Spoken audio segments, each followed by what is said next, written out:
There are few issues more topical these days than government and the economy. Many political and public figures throw around terms like socialism, fascism, and capitalism without knowing what they mean or defining them for their audience. Understanding these systems and their issues is critical in helping Americans decide what ideas and proposals for action they should and should not support. In Why Socialism Struggles, economic policy expert Dr. Doug Cardell tackles his hotly debated topic with clarity, logic, and evidence. Written in an engaging question and answer format, this book breaks down complex economic principles into digestible insights and addresses the most common and often misunderstood questions about socialism. What is socialism, really? Why do people keep proposing it? Has it ever worked? Drawing from decades of research, historical examples, and real world data, Doug explains why socialism consistently leads to inefficiency and the erosion of individual freedoms. Each answer builds toward a powerful argument. Despite its appeal in theory, socialism fails in practice because it misunderstands human behavior, incentives, and the role of prices in coordinating economic activity. Accessible, respectful, and thought provoking, Why Socialism Struggles is essential reading for students, curious citizens, and anyone seeking to understand the economic systems that shape our world, and why free markets and all their imperfections remain the most effective path to prosperity. Welcome to the show, Dr. Cardell. I want to thank you for being here today. And I was wondering if you could tell the audience a little bit about yourself and what you're working on the most right now. Well, I'm happy to be here, Samantha. Yeah, I think we're going to have some fun. good. I'm an economist. I have a PhD in economics, and my biggest concerns right now have to do with the perception in some of the public that socialism is a viable option for the United States economy. And I think I've, in my research, pretty much conclusively proved that it can't work. And I'm interested in sharing that with people. I've finished a book, Why Socialism Struggles, and I'm working on a second, Why Capitalism Struggles. And so, Nice. Do you have a copy of your book next to you? I do. Yeah, show that off. Perfect. All right, and where can the audience find it? It's available for pre-order right now on Amazon.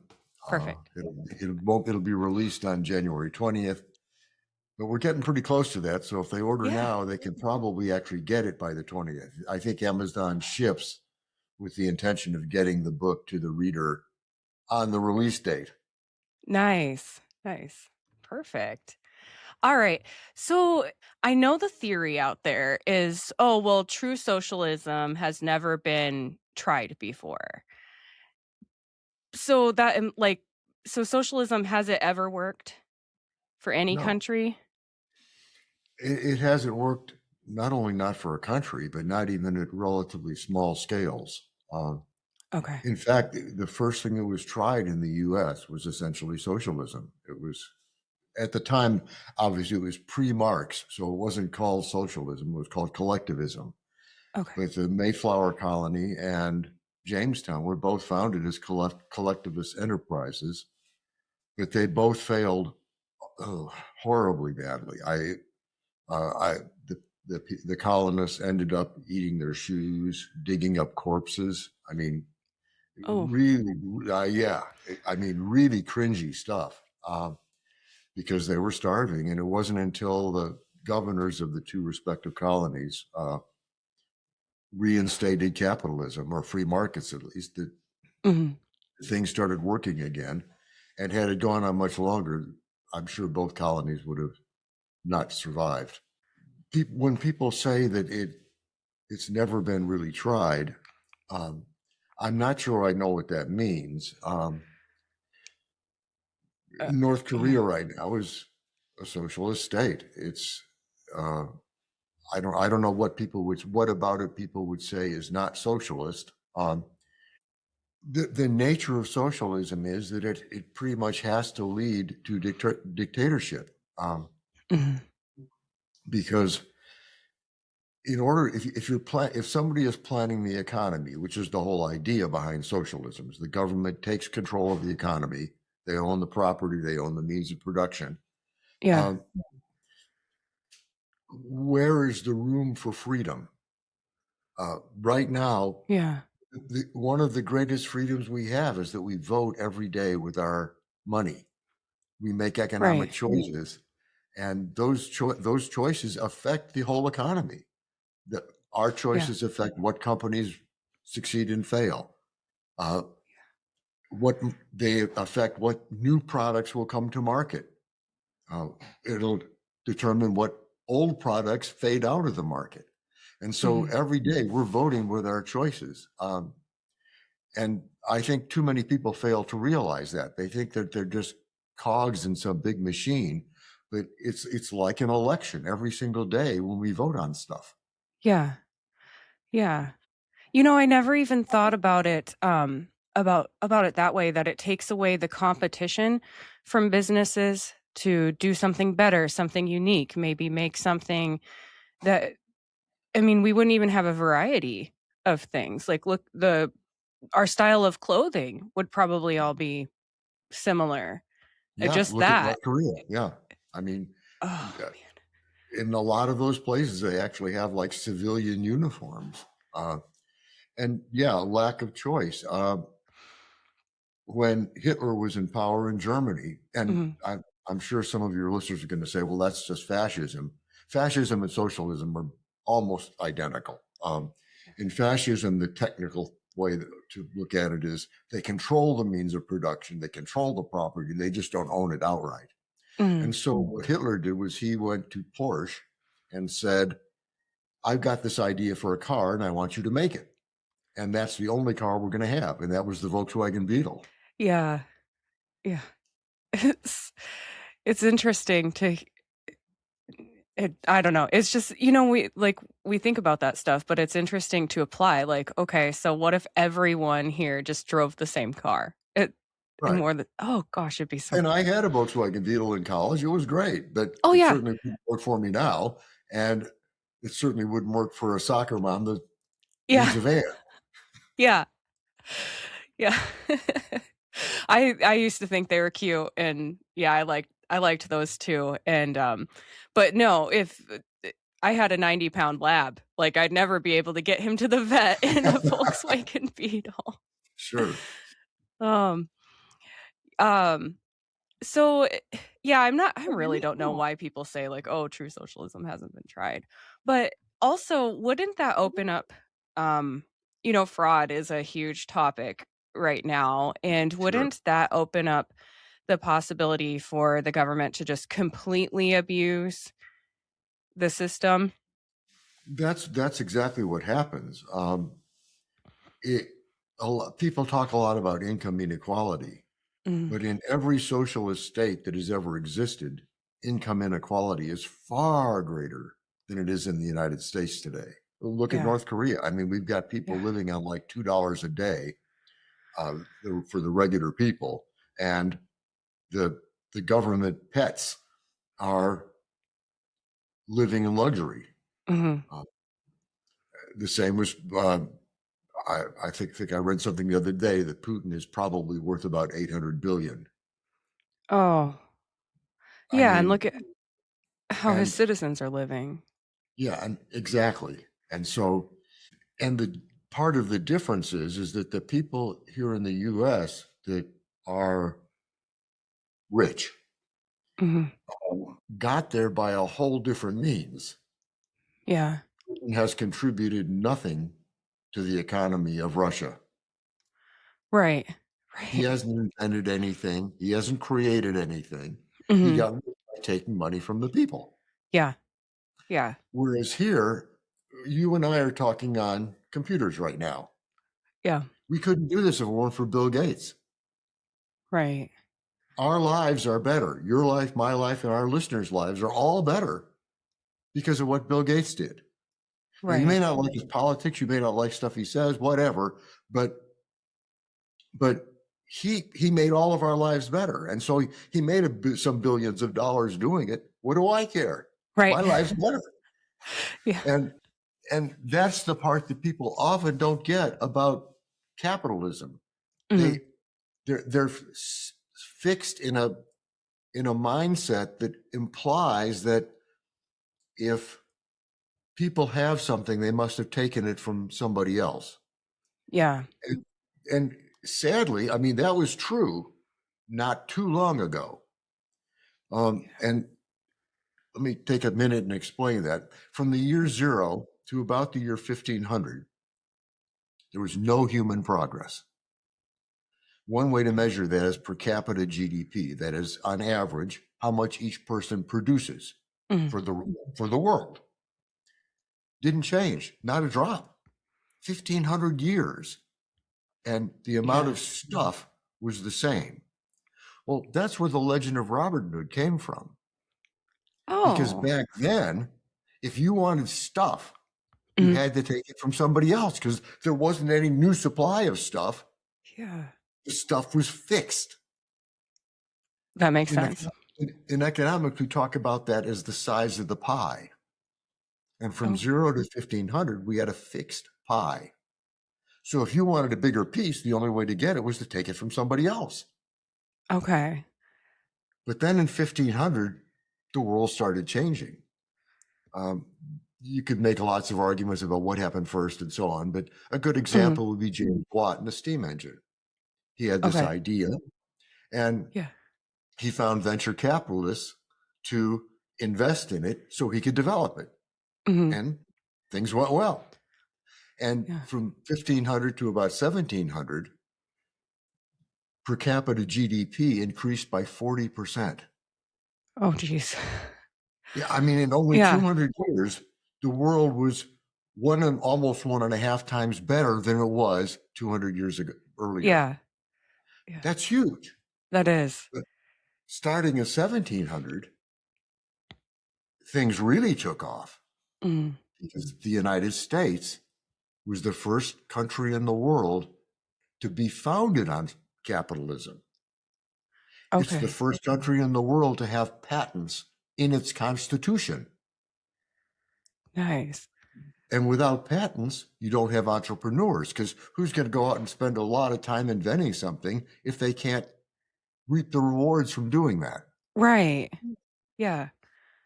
And then, but then since then, you look at by the time the United States actually got really rolling, 1820 ish, Mhm. now the entire world is 18 times better off than it was in 1500. Wow. Now that's the entire world Yeah. because we're dragging the world along with us.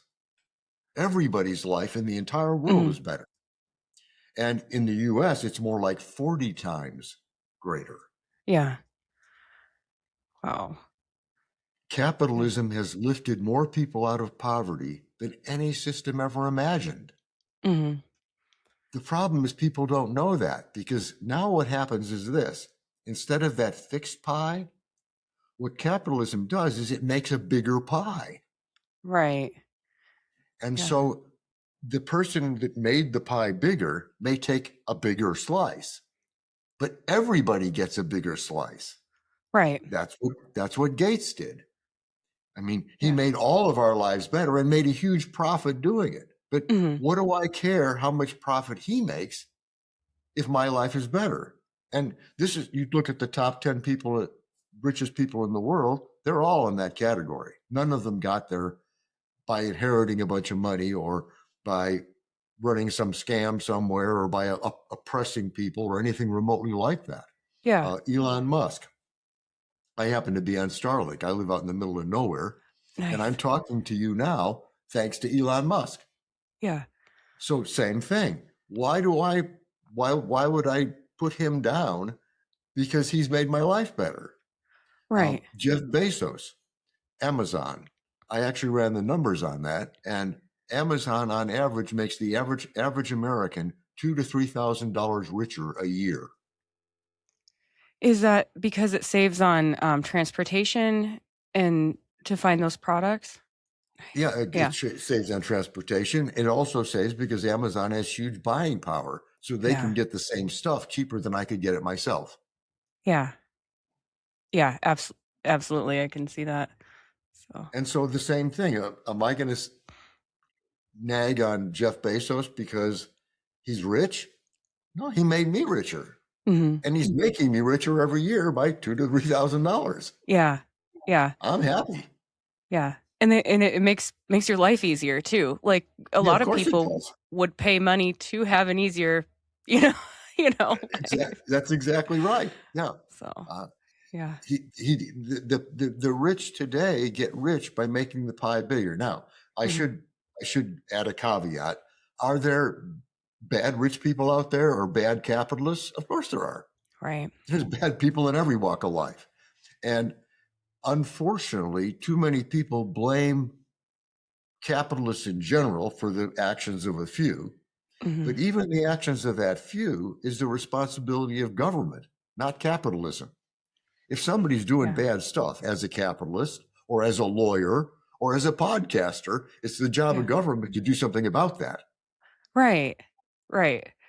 And so, yeah, of course there's bad. I think in my book, one of the examples I use is if your house is being burglarized and you call the police Mhm. and they come and then start helping the burglar load your stuff into the burglar's car. Well, I'd be a little upset with the burglar, but I'm a lot more upset with the police. Yeah. Their job was to Yeah. protect me. Yeah. It seems like a lot of anger is misplaced. It's put Mhm. on the wrong person, and I'm sure that jealousy is tied in there quite a bit as well. It's Mhm. easier to hate the person who has what you want than it is to you know, hate an entity that might be needing to hold people accountable. Well, and yeah, and that leads to something else that I'm really passionate about, and that is the notion of creating value. Um, we have gotten things very, very mixed up to our detriment.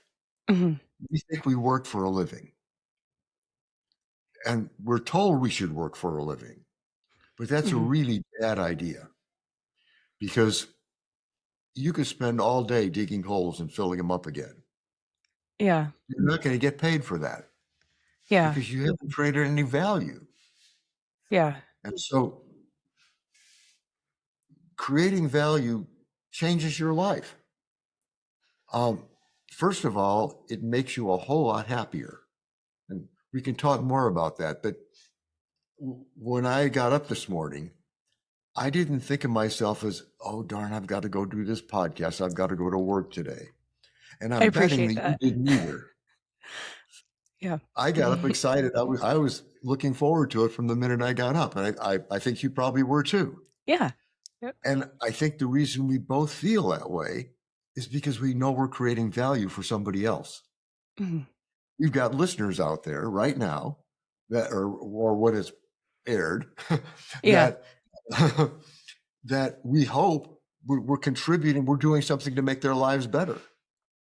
I like to try and imagine a world where that's where we all are, where our main focus is how can we make lives better for somebody else, Mhm. but not by giving them stuff, not by some sort of welfare scheme, but Right. by creating things that make their life better, like Jeff Bezos creating Amazon. Yeah. Yeah. And we can all do that right now. You and I are creating this podcast that we hope will make somebody's life better. And I'll Mhm. bet it will. We need to change the way we look at the world.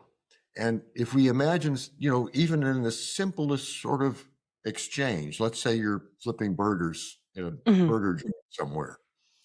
And every day you're going, oh, I hate my job, but I've got to come here and do this every day because I've Yeah. got to make money. And you're flipping those burgers and you're just not loving it at all. Mhm. Oh, what if we change the way we look at that? What if that guy flipping burgers suddenly goes, why is that end consumer here? And start thinking about that person that you're doing it for. You're not Yeah. doing it for your boss. He's just a middleman. You're doing it Yeah. for that consumer. And that consumer came to you because he's hungry. He Mhm. doesn't want to take the time to cook, or he can't cook. Yeah. And he's counting on you to do that for him. Yeah. And so as you cook that hamburger, what if you're thinking, I'm going to make this guy the best hamburger he's ever had.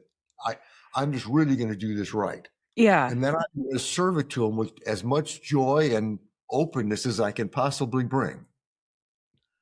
I guarantee if that guy does that for a week, he's going to feel a whole lot better. Yeah. If nothing else changes, he's going to feel differently about his job.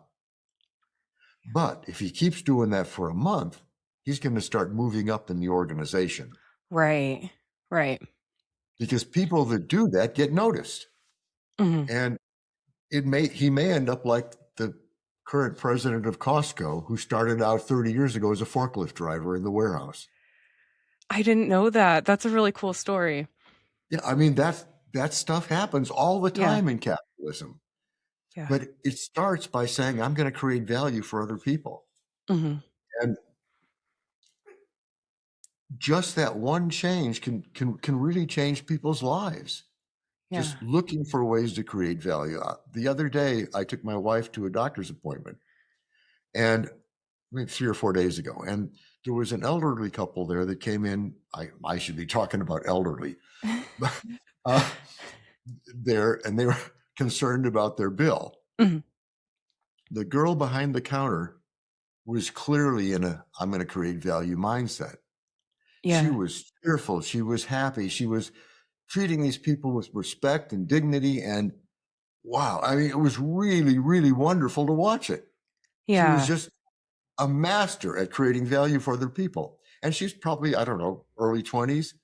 Mhm. And I don't think she's going to be in that job very long. She's going to start Yeah. moving up because people are going to notice she did wonderful things for those people. They ended up really, really happy. I mean, it was Yeah. just great to watch it. Yeah. That is nice to see. It's our the company I work for, I'm a water I'm in water treatment and distribution, and with like the automated systems and payments and stuff like that. I love to see that, like, not only do I try to help those who might not be able to to figure the system out, but all my coworkers will as well. I am lucky that I work with a lot of really nice people that will that go above and beyond, and yeah, we're all paid well, so we get rewarded for, yeah, for taking care of our the citizens of the city. Yeah. but but again, I'm sure just from talking to you for the short time I have that you're not doing it just for the money. No. No, absolutely not. No. That No, it your makes you mission feel really good. is, yeah, Yeah. It's yeah, it gives you purpose if you can help somebody out. It gives you purpose, and versus, like you said, just going to work and hating the fact that you're there. It's yeah. Yeah, I think that's yeah, that's not, a great way to explain capitalism. It's yeah. I mean, it's the system. The other thing is I guess a lot of people maybe don't understand capitalism or what it is, but mm, I would suggest capitalism is the economics of hope. When I finish this interview, mm, I'm probably going to go for a run. Now, why do I want to go for a run? That's a lot of work. It's because I'm a capitalist. I'm investing my time today for a mm. better future tomorrow. Yeah. Yeah. I'm counting on the fact that I'll be able to live longer, healthier, happier because I go for a run today. Mhm. And that's what capitalism is really about. That's why I call it the economics of hope, is that it's saying I'm going to invest today, time, money, resources, anything for a better life tomorrow, Yeah. for a profit. And Yeah. so, sure, we're investing for a profit, but you listen to people talk about it and they think profit is evil. Yeah. That's dumb. Yeah. Every organism there is works on the basis of profit. Mhm. If you put a plant in a room with a window, it's going to grow toward the window every time Yeah. Yep. because it makes a profit by doing so. Yeah. Now, Clearly the plant is not thinking about that and making investment decisions, but it's the nature of organisms Hmm. to do what's in their self-interest. That is, make a profit. Yeah. Yeah. That's not a bad thing. That's a good thing.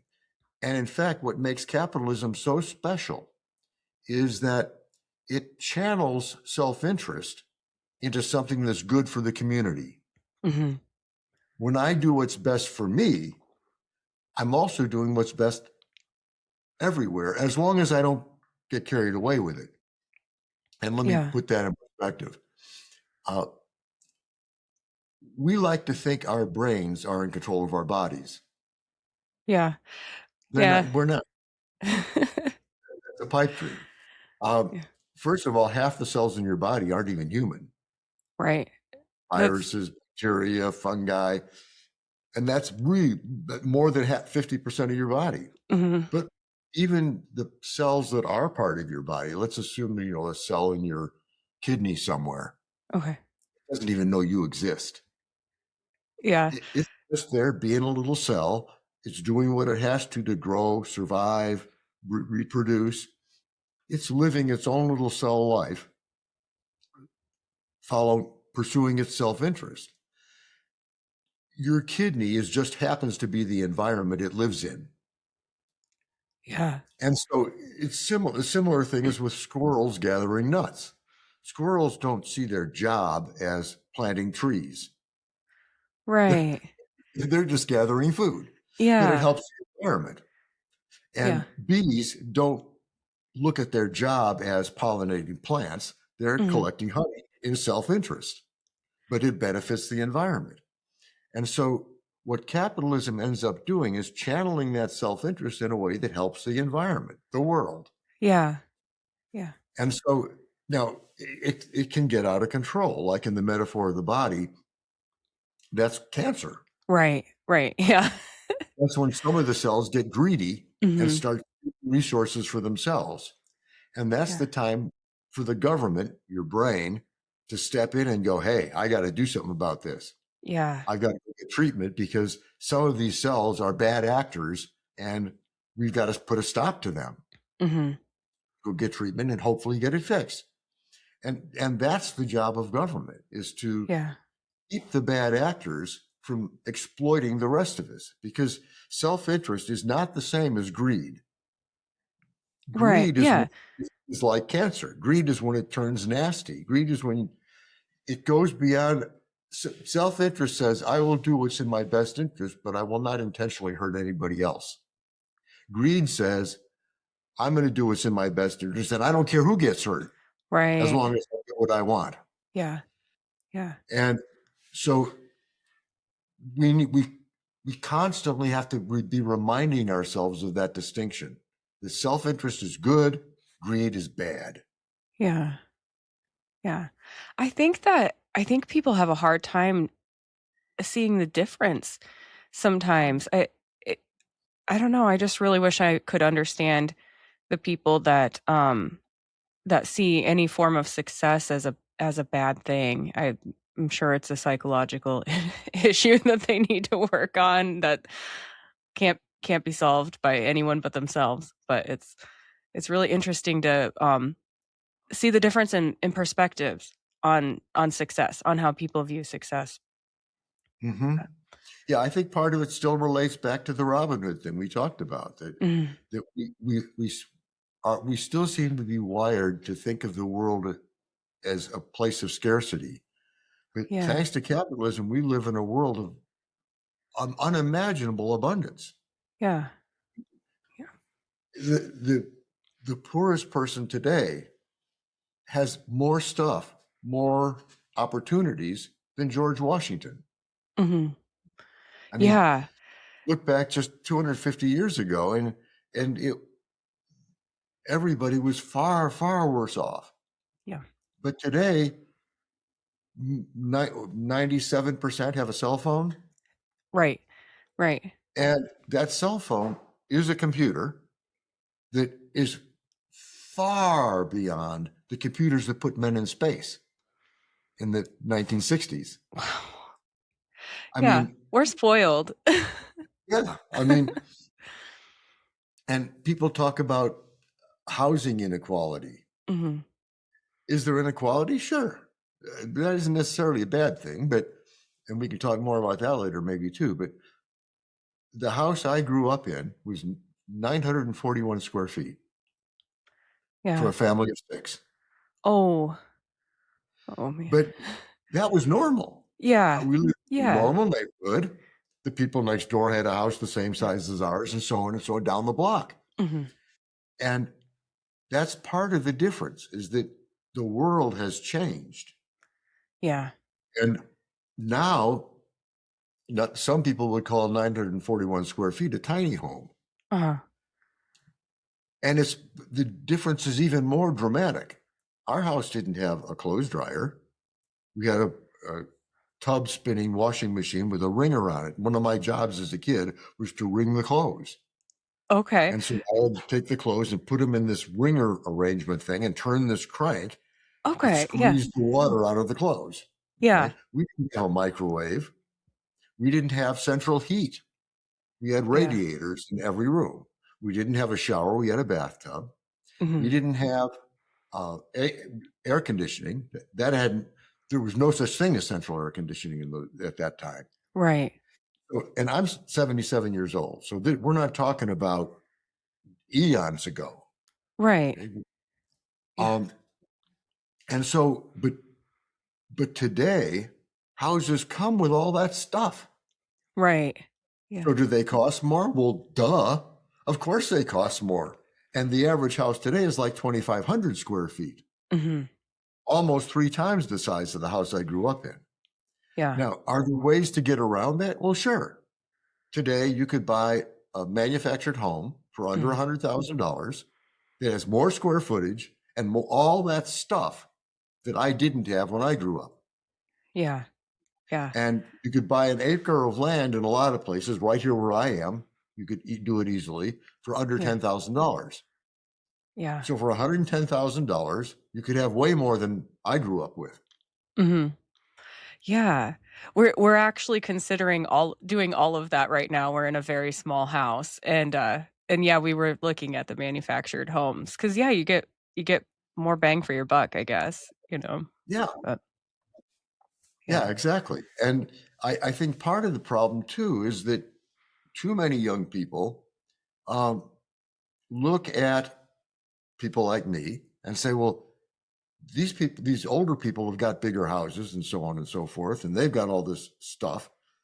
I want that stuff too. But what they don't seem to realize is that I spent a lifetime Yes. accumulating those resources. Yes. The resource fairy didn't come down and tap me on the head with a wand and give me all this stuff. Uh, Right. uh, Yeah. and it takes time to get there. Mhm. And the first house I bought was a not 3 bedroom, a 3 room house, Oh. not counting the Okay. bathroom. We had Yeah. a bedroom, a living room, and a kitchen, and then of course a bathroom. Uh-huh. And it was probably I don't remember the square footage. If I were guessing, I would say 500. Okay. Okay. Tiny, tiny little thing, maybe. Yeah. Yeah. That's And um, and gradually worked my way up. Uh, yeah. and now I understand it. I feel bad, particularly for young people in big cities. Right. If you live in New York, hmm, you're not going to have that kind of opportunity. Yeah. Uh, Part of that is because of the government in New York. Yeah. Stuff like rent controls and things like that create housing shortages Yeah. because people aren't going to build. And if you gave them a chance, maybe they'd create some lower income housing, but they aren't given the chance. Mhm. Yeah. And yeah, I feel bad for them, but all I can suggest is get out of New York City. Right. Um, Yeah. Find a place where you can uh, survive on a reasonable income because there's Yeah. plenty of places out there like that. I mean, Oh, yeah. I live I live in rural Arizona, and it's real doable here, Yeah. and it is lots of other places. Yep. Yeah, I'm in a very small town in Iowa. And so yeah, I might be limited on what I can do for work, but you also take that into consideration, like, well, look at what I can afford compared to if I were to move to a city.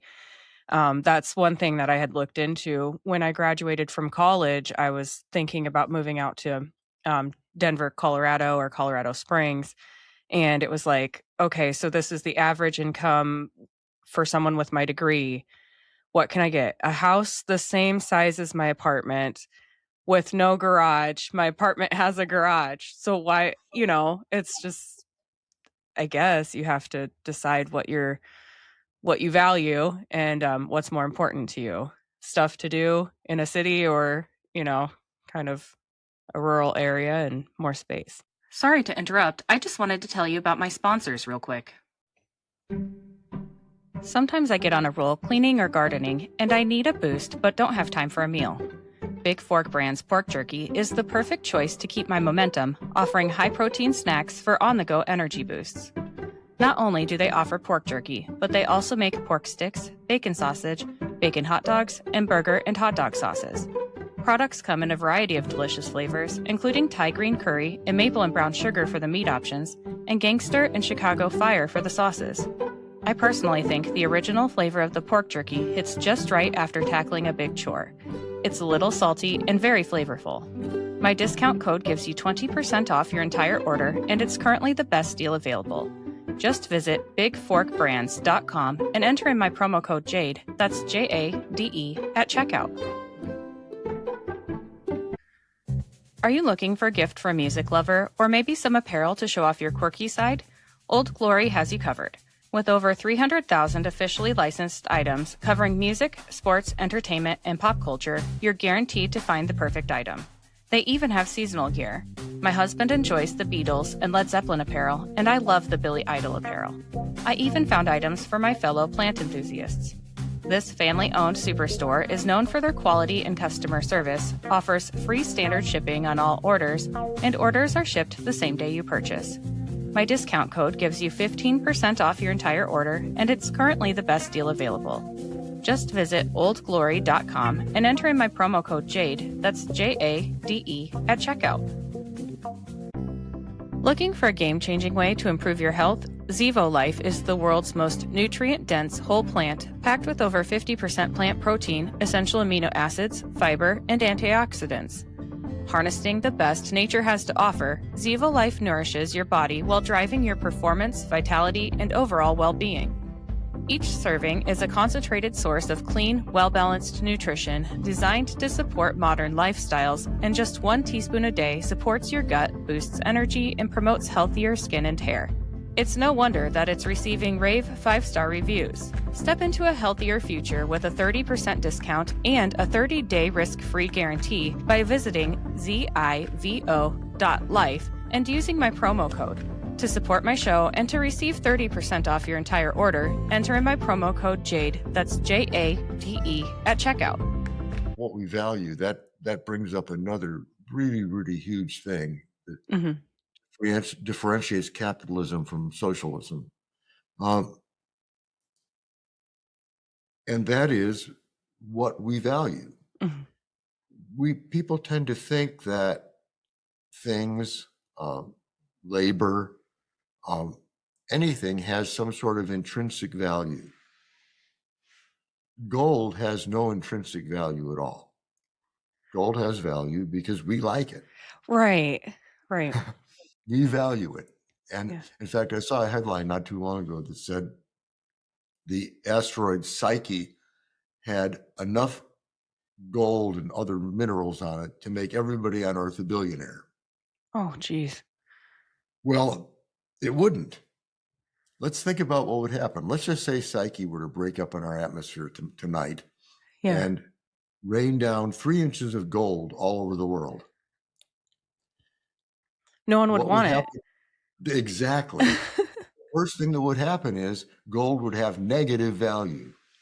You Mhm. would be literally paying people to take it away. Right. Right. So it's not the gold that's valuable. Part of it is supply and demand. Yeah. Part of it is because we like it, but it's not the gold. Having Yeah. 3 inches of gold in your backyard is not an advantage. It's a No. disadvantage. No. Yeah. And so that's the first thing to understand, is that nothing has any specific value. Mhm. Value is a funny thing, though. We all have, you could think of it as a list, but it's probably more like a web Uh-huh. of things. Here's what I value most. Here's what I value second most, third most, fourth most, and so on. That list changes all the time. But the whole concept of free enterprise is based on the idea that I will take something lower on my list, but if it's high on your list, Mhm. and trade. So I, I get something that I don't want as much as you want, Right. and you give me something that I want more than you wanted it. Yeah. That's the whole concept of trade. I mean, we use money as a way of making that happen. But what's really happening is just people trading.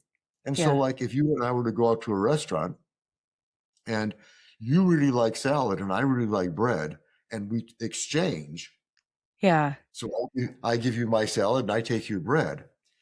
Does it matter what the menu price of the salad and the bread were? No. No, we won. Yeah. And Yeah. too often that's not the way people look at it. They want to get down there in the weeds and compare who got the best. We both got a perfect deal. Mhm. We got what we wanted. Yeah. And ultimately that's what all exchanges are really about. Yeah. Nobody's forced to do anything. I mean, some people feel like they're trapped in their job, Yeah. but they're not. You Right. know, there are alternatives, and I understand that can be scary. Uh, Mhm.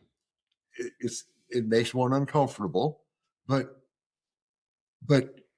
in order to create value for others, Yeah. what we need to teach people to do is explore their talents, find out what they're really good at, Yeah. explore their bliss, find out what they really love, and then find a way to use those two things to create value for others. Yeah. Yeah. And too That's often we don't let people do that. We certainly in schools don't teach people to do that. In fact, no. in No. schools we do the reverse much of the time.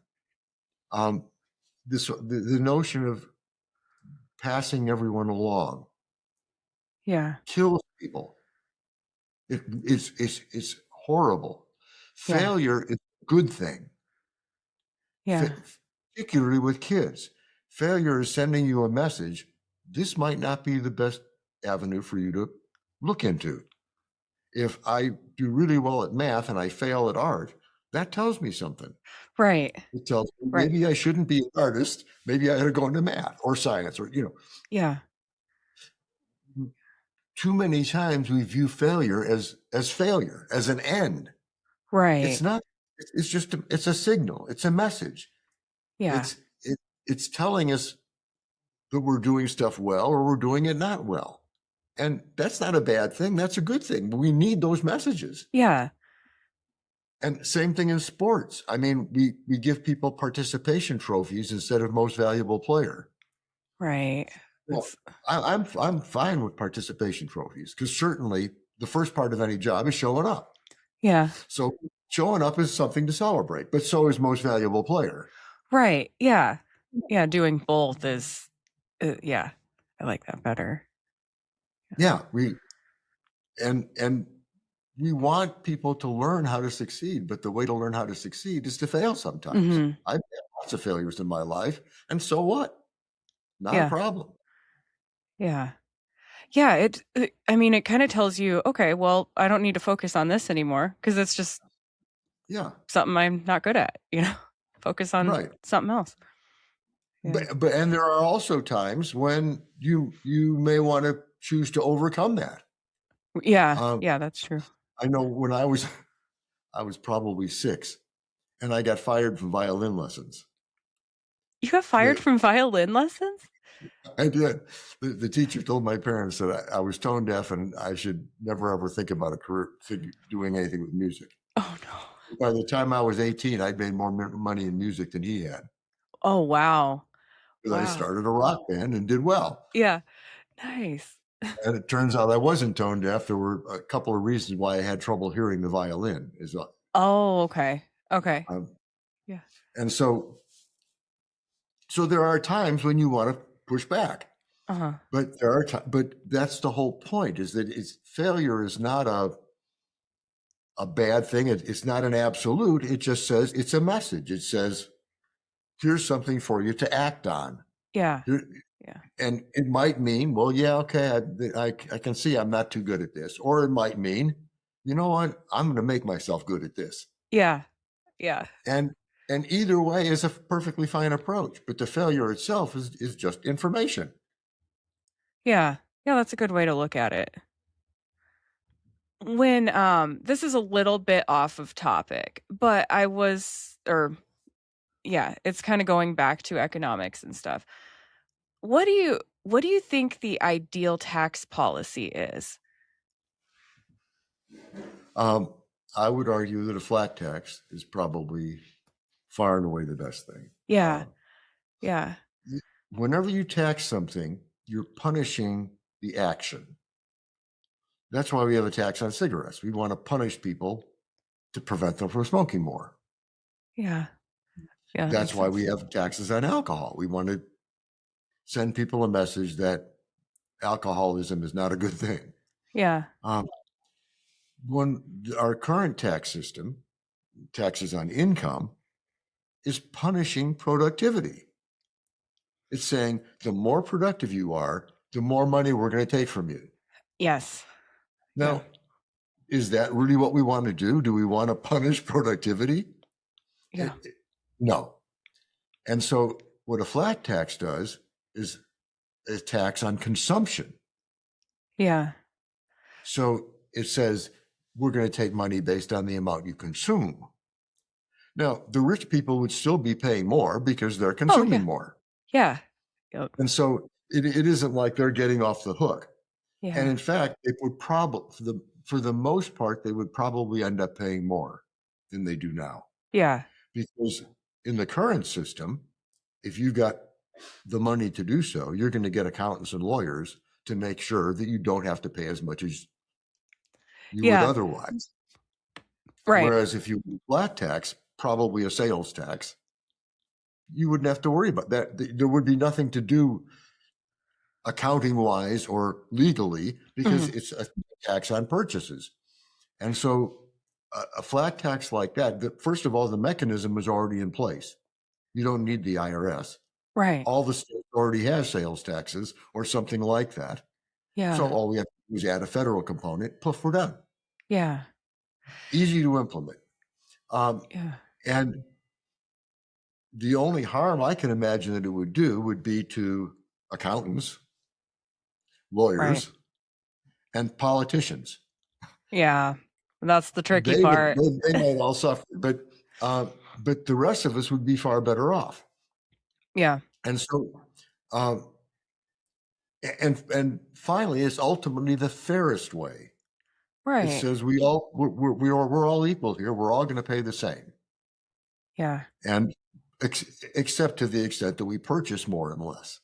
And Right. so, yeah, and that to me, it's morally and logically far sounder than Mhm. a progressive income tax. Yeah.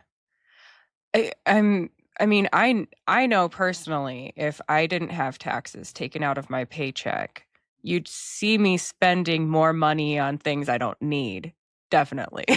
I'm an online shopper. There's certain things where I like to shop, and if I had more money, I would do more. I mean, I would save more too, but I'd definitely do more shopping and therefore pay more taxes on that Sure, stuff. yeah, Yeah. yeah, it would work out a lot better. And Mhm. many people don't understand it, but the progressive system as it is right now, in my book, one of the analogies I use is people going on a hike. Uh-huh. And so if we imagine that we plan this hike and 100 people are going to go on the hike. And you get to the trailhead and you find out that they had a vote before you got there and decided that the fittest people would have to carry the most stuff in their pack. Okay. So the less fit people would give all their stuff to the fitter people. And they would base the fitness on a fitness test that they devised. And the fittest person would have to end up based on their formula to carry 432 pounds. Oh. And the next fittest and so on down the line. Yeah. And the least fit would carry nothing. Now, how's the fittest person going to make it down the trail? but that's an exact analogy to the progressive tax structure. Mm-hmm. The wealthiest taxpayer pays 42%. Oh my goodness. The equivalent of that 430 or 43%. Mm-hmm. And so how is that fair? I mean, the only rationale they ever give is because they have it. Yeah. So the rationale, they don't give a moral rationale or a logical rationale. They just say they can afford it. Right. Well,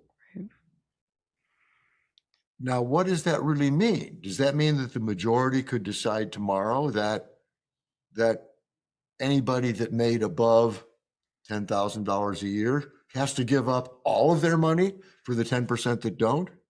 I mean, right. I know that sounds crazy, but I mean, if you can do it at one level, you can do it at any level. And that's all we're talking about is the majority saying person X has a lot of money, so we're going to take a lot of it away from them. Yeah. I can see, I mean, yeah, that's making me jog back to the Robin Hood idea. And it's again, like, why is that fair? That would just incentivize people to not work to achieve anything. And then we have nothing. That's right. And that's exactly what happens in socialism is that the people end up unimaginably poorer. I mean, I would encourage your listeners to do some looking into what life is really like in North Korea. And it bears no resemblance at all to life here. Yeah. Imagine the poorest person you've ever known, and the average person in North Korea is far worse off. Yeah. Yeah. It's hard to imagine that. And I don't know how people do it. But I mean, I suppose if you don't know anything better, I always just picture myself going from my life now to that life, and it's like, oh, it's terrible. Oh yeah. And, the other thing I think about that attracts people to socialism is capitalism is messy. Because it's all controlled by the consumer, and because there's so many of us, and because we're all doing different things, what happens tomorrow is not very predictable. In fact, part of my own research was to look at 30 years of the personal consumption expenditures of people in the economy. I looked at what the Federal Reserve predicted, and then I looked at the next year to see what would happen. Yeah. They were right 46% of the time. They could have done better flipping a coin. Yeah. Yeah. Now, to make clear, I'm not calling the Fed incompetent. Quite the reverse. They're a bunch of smart people that are doing their very best. I couldn't do any better. Oh, right. The economy is a chaotic system. Yeah. And a guy named Lorenz found that out about the weather in the early 70s. And so I'd give your listeners a challenge. Get on your favorite weather app after the podcast is over. Look at the weather for a week from now. Yeah. Yeah. And check and see how it turns out. And you're going to find out that it's pretty unpredictable. Yeah. Now, it gets close, and 2 weeks out, it isn't too bad. Yeah. Lorenz was able to predict that beyond 2 weeks, it's hopeless. Yeah. But here in Arizona, it was supposed to be 42 last night, and it got to 33. Yeah, that's a bit of a difference there. That's almost freezing. And, yeah, and it did. It damaged some plants. It was cold enough to do damage that Yeah. had I not believed the forecast, I might have brought those plants in. Yeah. Yeah. But Oh. it can make a difference. And so uh, people have to understand that the economy is the same sort of a thing. Mhm. Lorenz's famous line, you've probably heard it, is can a butterfly flapping its wings in Brazil precipitate a tornado in Texas? Yeah. And yes, it can, because it's all about tipping points. In a chaotic system, there Mhm. are lots of times when there's a very, very fine balance, and a tiny, tiny change can tip the system one direction or another. Yeah. And I could make the same sort of a statement about the economy. Can somebody buying a pair of shoes in Iowa trigger a depression in Poland? Right. And yeah, it could, Yeah. because there are so many of us that affect the economy that if it happens to be at a tipping point, it could tip it one way or the other. And Yeah. so that's the, even if you thought socialism was a great idea, and even if I accepted that idea, it can't work Right. because it relies on central planning, and central planning relies on central prediction. Yeah. So in socialism, what they would do is they hire somebody like me. They say, Dr. Doug, you plan the economy for the next year or for a year from now. Mhm. Or often they would do it as 5-year plans. Oh, that'd be so So I've got to yeah. figure out 5 years in advance how many cell phones to build, Yeah. how many cars to build, what kind of cars to build. And particularly in a day and age like this one, Mhm. I don't even know what technologies are going to be available a month from now, Right. let Right. alone 5 years from now. And so Yeah. things just change too quickly. But even if they don't, I'm not in a position to predict that far in advance, and Right. nobody is. And so the system has to fail. Uh, Yeah. Interestingly, that's part of what Marx wanted. Was for failure. Yeah. Yeah, it sounds kind of crazy, but he grew up in rural Bavaria. Okay. Okay, and it might be somewhat like the town you're in. I don't know, but there were a lot of mom and pop shops. Uh, Uh, there weren't a lot of gigantic factories or anything like that, and he yeah. thought that was the ideal world. Yeah. And in some respects, it can be. Right. Right. But then he moved to Berlin and hated it. Okay. He thought that the factories and industrialization were horrible. That there were no the mom and pop shops were gone, and Yeah. and so he wanted to devise a system that wouldn't allow that to happen. Yeah. And while having areas where mom and pop shops exist is great, you can't have a country based on that, Right. because if you want to have cell phones, you can't have a mom and pop enterprise building cell phones, Right. Yeah. because Yeah. that cell phone that we all have in our pocket took thousands of engineers and resources from hundreds of countries to Yeah. put that all together. And so you have to have giant industry to make that happen. And Right. so you need capitalism. But Marx tried to devise a system where that couldn't happen. I was thinking about boycotts. Like if you wouldn't be able to boycott under socialism, and people use that as a tool to send messages to companies all the time is by boycotting. And Yeah. Um, well, in fact, we're watching what's happening in Iran right now. uh-huh. Yeah. That I mean, that's not strictly socialism, but it is a centrally planned economy. Uh-huh. And and so far they've killed as of this morning, it was 200 and some people that have been killed. Okay. Oh my That's gosh. what happens when you protest under a centrally planned economy. Yeah. I think that's another thing is people don't realize um we're we're we have the right to protest, in this I guess this isn't related to the economy, but um I guess people don't realize the rights that we have, that when the government doesn't control every single thing that we do, we just have more rights to. Oh, yeah, absolutely. Because once the government takes economic control, Mhm. people don't like that. Yeah. So every place there's been a socialist government, there has also been a huge black market.